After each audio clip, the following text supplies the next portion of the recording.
I want to thank all of you who are still here. I appreciate it. I'm David Steinman, JINSA's chairman, also known as the closer. I probably ought to say something profound, but it's a little scary to try to do that after today's performances. So I'm not going to.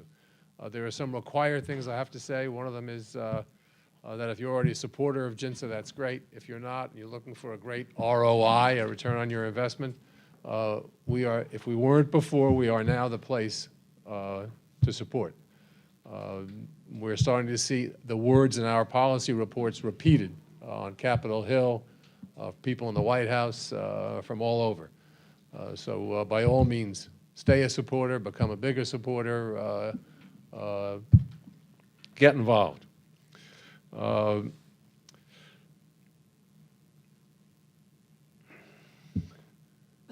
Our good friend and mentor and advisor, Sid Shacknow, some of you, I guess, might have known Sid. He was the commander of Army Special Warfare. Had a wonderful ability in the middle of a speech to say something that was completely out of context, and that was always very funny, and he always did it completely deadpan. Sid passed away about a week or 10 days ago. And so my last comments are going to be homage to Sid.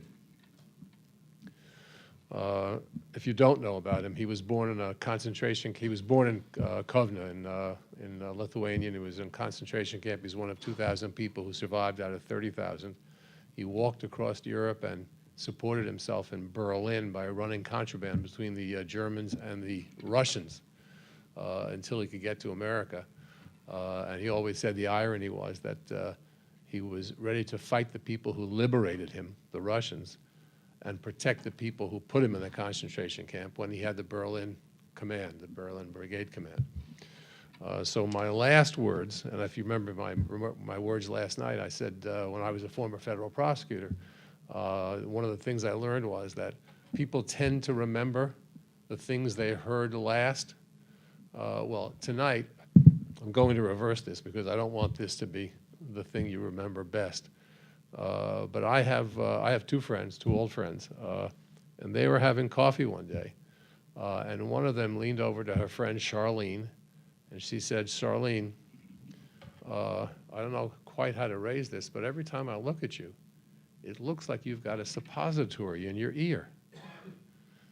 And Charlene reaches up, and sure enough, that's what she found, a suppository in her ear. At which point her friend gets very embarrassed and said, "You know, I'd hate to have been the one to point that out. I feel terrible." And Charlene said, no, there's actually a bright side to this. I think I know what I did with my hearing aid. So that's the kind of thing that Sid would have said to you in closing. And so on behalf of Sid Shacknow and all of JINSA, thank you for being here.